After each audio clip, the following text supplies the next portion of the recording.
All right, everybody. That's right. This is the place to be if you would like to live, laugh, and love. Welcome to another edition of Marilyn's Cafe Society Radio right here on the YouTube channel. No, of course, today is Tuesday. It's the 25th day of January 2022. And how is it going for you? We're in the third week. Can you believe it? Wow. Well, I don't know how things are where you are, but winter has really kicked in around here. Not only did we get snow, but we're talking negative degrees. Yeah, with the wind chill, they're saying that we're going to experience some very, very frigid weather today and, of course, tomorrow. Well, let's just take a quick look at the forecast for those who are in the greater Chicagoland area. Wind chills were as low as -10 at O'Hare and -7 at Midway this morning when we woke up. And of course, according to the National Weather Service, the deep freeze is going to stick around at least through Wednesday morning. Now, a wind chill advisory has been issued for most of greater Chicagoland from about 8 p.m. on Tuesday, which was yesterday or today, and it's going to run through noon on Wednesday. So that means that we do have to check on those who are vulnerable, our senior citizens, and of course the kids. Now, listen, the wind chills are expected to be as low as 25 below zero. And frostbite, as you know, can happen within 30 minutes when it's cold like that. So the low temperatures for tonight, Tuesday night, is forecast to be at -17 degrees, and the wind chills are expected to be around -25 for areas north, south, and even west of Chicago, and can range anywhere from -20 to 30 degrees below zero in Chicago City proper. So listen, take care of yourselves, everyone. Stay warm, bundle up if you have to go out and about. And yeah, don't be out there too long in the elements, as again, frostbite can set in. Now, temperatures will warm up. The forecasters are saying by Thursday, we should be above freezing, 33 degrees to be exact, but there will be a chance of snow. And that, by Friday, more colder temps will roll back in, but it will only be in the lower 20s for our high on Friday, pushing into the weekend. So, other than the weather, kind of making us a bit concerned around here, everything has been cool, not in temperatures, but, just cool, like in cool breeze. So listen, I'm just trying to stay warm. I've been pushing through the snow and I have been good, just working on, staying up on what's happening in the world so that I can, of course, present to you another report, in terms of what's going on. And so much has been happening in the last week or so. Some good news, though, for this COVID-19, the coronavirus, at least the Omicron variant. But before we get into that, let's go ahead and take a look at Johns Hopkins University. Now, the number of COVID-19 cases globally has jumped to just under 356.4 million. And there are now 5,609,576 deaths worldwide. Now, that's an increase of about 58,132,000 cases or deaths since last week's report. Now, here in the United States, we're reporting just under 71.8 million COVID cases and 869,745 deaths. Now, that's 16,405 more lives lost since last week's report, which, those numbers are kind of falling off a bit. And over across the Pacific Island, China is now reporting 118,893 cases, about 682 more cases since last week's report. And of course, their deaths remain at 4,849. So, remember we talked last week how they were locking things down because they were noticing an uptick in cases. And I think, they were seeing like in that first week of the new year, 1,000 cases more a week. And so this week, of course, it's dropped to 682 because of that lockdown that they went on. So that's what's happening with the numbers now. As I alluded to a moment ago, America's top doctor, Anthony Fauci, recently said that he is confident that the Omicron wave here in the United States will peak by mid-February. That's right around Valentine's Day. So, and I guess we can maybe hope that he's right, because New York and Florida has already experienced a peak as the number of their Omicron cases, COVID-19 cases, have begun to plunge.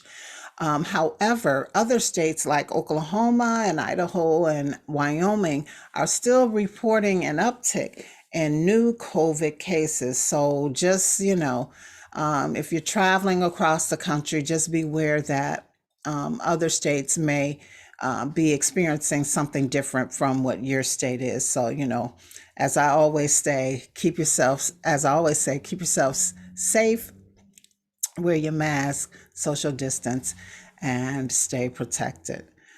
All right. Well, listen, as if, we don't have enough to worry about with this pandemic, it was announced that the United States and its allies are preparing for the worst as a military move by Russia seems increasingly possible. Yeah. Our Pentagon Press Secretary John Kirby confirmed on Monday that they, could possibly deploy if NATO activates what they call a rapid response force, barring that, the development of other situations at that border between the Ukraine and Russia doesn't develop. Now, according to Kirby, the move is meant to reassure NATO allies or alliances as the troops would be sent to Europe and not Ukraine itself. Now, the NATO alliance announced yesterday that it would bolster its deterrence in the Baltic region with Denmark, Spain, France, and the Netherlands, all planning to send reinforcements to the area. Things are getting really tricky there, and you just have to wonder what's going on. Well, domination, obviously, and takeover is going on in the minds of the Russian authorities, but we can't allow history to repeat itself, right? And so I think that NATO is doing the right thing and staying on top of this, although, this is certainly the last thing we as a people who are in the midst, or hopefully on the downside of a pandemic, want to hear about and may possibly even experience. But we'll watch it, we'll stay on top, and of course, keep you updated and informed. All right, bringing it back to the United States and what's happening around here. Well, not only are voting rights threatened, but affirmative action is now under attack. Well, it's been under attack for the last decade or more, but there's some reports out there that are saying that the Supreme Court could rule in favor of the Students for Fair Admissions organization, as they sue Harvard University and the University of North Carolina. Now, what they're claiming is that the two schools illegally discriminate against Asian American applicants through affirmative action policies, thereby discounting qualified Asian students.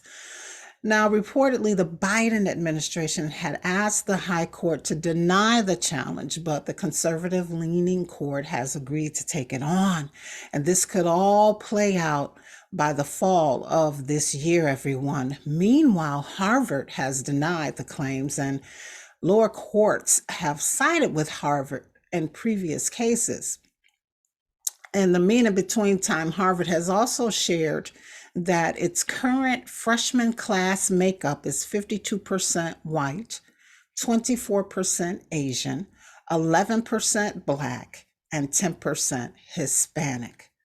Did you hear those numbers? 52% white, 24% Asian, 11% Black, and 10% Hispanic. What's the problem here? Oh my goodness. Well, the school said that if it got rid of its current race conscious admissions, African American and Hispanic representation would decline by nearly half. And we don't want that to happen, right? We're not trying to roll back time.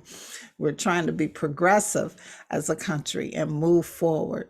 And so I don't know what it is. It seems like just about every ethnic group that comes to America don't want to see African Americans take a step or two forward. That's what it seems like. But we'll watch it and we'll see what happens, all right?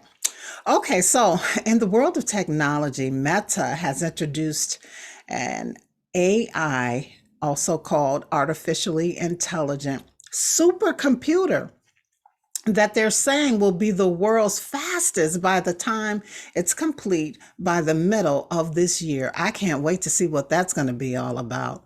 This whole tech world, this whole tech industry is just fascinating me. It's like for decades we were just taking baby steps and inching along, and then all of a sudden the 2000s hit and everything has just accelerated. I mean, it's hard to keep up with the newest and the latest. So I'm standing by and watching this to see what's going to happen. And in a minute, I'm going to stop standing on the sidelines and I'm going to jump in the game and see what I can make happen as well. All right, everybody. Well, New York City Mayor Eric Adams took his first paycheck and converted it to Bitcoin and Ethereum.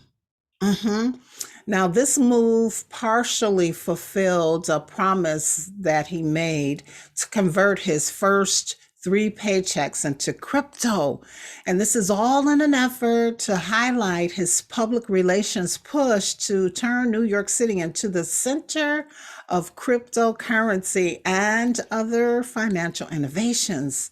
However, it appears that Miami Mayor Francis Suarez has one-upped Adams and taken his last 4 paychecks in Bitcoin as he touts his city to become the next crypto capital. Dun, dun, dun, dun. Now, he even launched a crypto project called Miami Coin to raise funds for the city and to publicize its crypto efforts.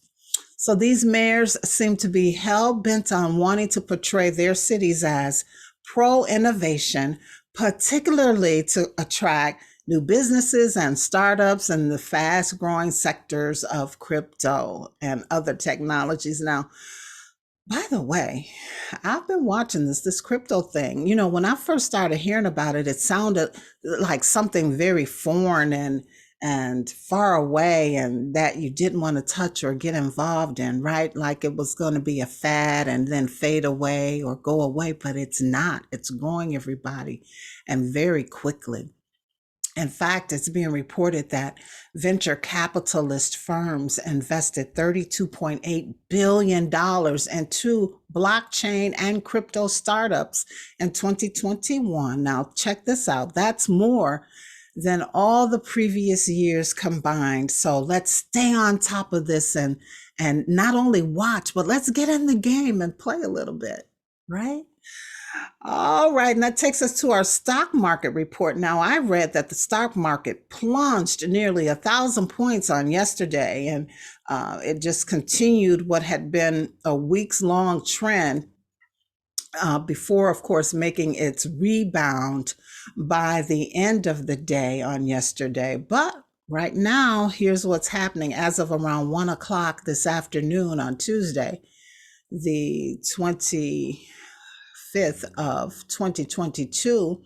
The Dow is down 0.49% to 34,196.101 points. The S&P 500 was down 1.26% to 4,354.60 points. The Nasdaq also dipped 2.12% to 14,201.84 points.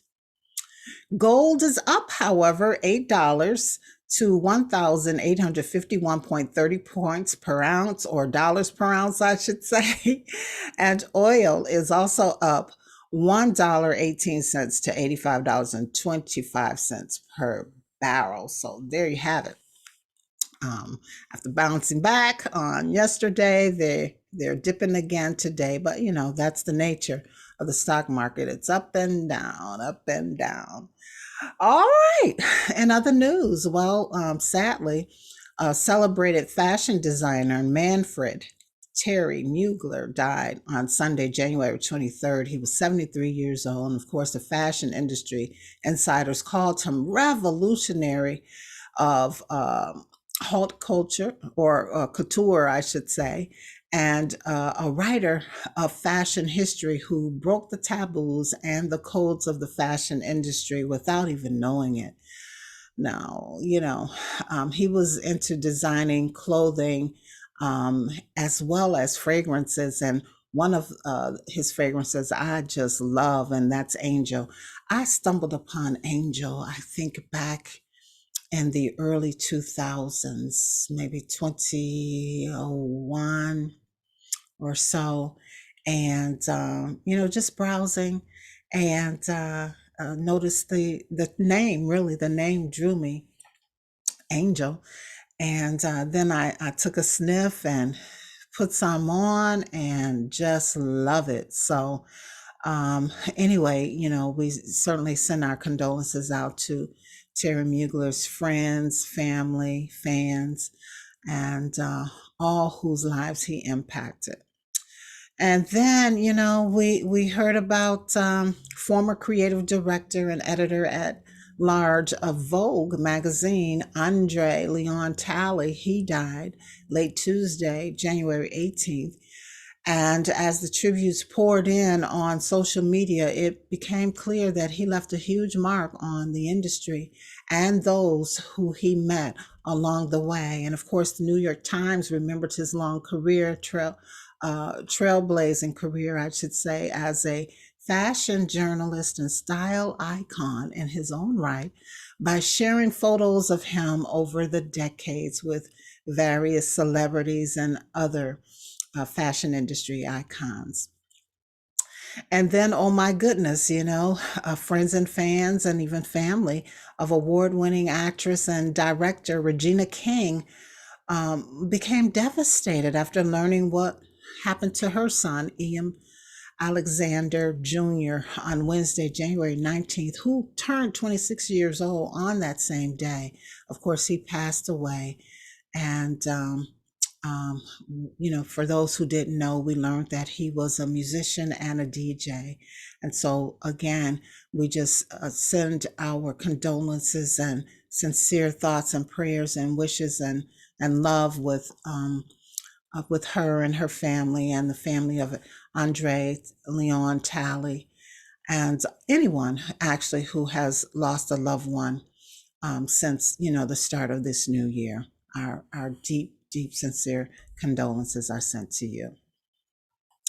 All right, and so that's about it, everybody. I do have one last thing for those of us who truly, as I'm dropping my tools here, for those of us who love Janet Jackson, guess what's going to be premiering on Friday, January 28th, 8 p.m. Eastern Time, 7 p.m. Central Time on Lifetime. Yeah, her 2-night special documentary. The first night will premiere on Friday, and so I can't wait. And I know you can't either, so let's go ahead and support Janet and take a look, spend some time and just to see really, what it was like for her, growing up in such an iconic family, and then of course coming into her own and becoming an icon herself. And just how much is she really going to share with us? I can't wait to find out. So again, that's going to be on the Lifetime Network, premiering Friday, January 28th, 8 p.m. Eastern and 7 p.m. Central Time. And before we go, we just got to review that word, Janissary, for this month of January. Janissary meaning dedicated or devoted follower or supporter. Are you one of Janet's dedicated or devoted followers or supporters? Are you a Janissary of Janet? What about of the show, Marilyn's Cafe Society? Become a Janissary. All right. And so be sure to check out the website, which will take you to the links for the social media and the weekly blog. And be sure to like and subscribe and share, and even sign up for the email club. Yeah, Mondays with Marilyn. Just send an email to Marilyn's Cafe Society at yahoo.com, and just, in the subject matter, or even in the notes area, just say sign me up, and that's all it takes. And remember, you can always promote your business, your product, your service, or whatever with the show and the website. Just send an email to producer@marilynscafesociety.com. All right, all right, all right. I think that is it, everybody. And just, once again, we'll wrap up the show by just, saying what love is. And again, we're going to say love is this new year, 2022. And so, as you travel through life for the next week or so until we meet again here on the YouTube channel, if you don't do anything else, be sure that you live, you laugh, and you love. And as always, it's a pleasure and a privilege to share some time with you. And we'll see you on the next show. Peace, everybody. Be good.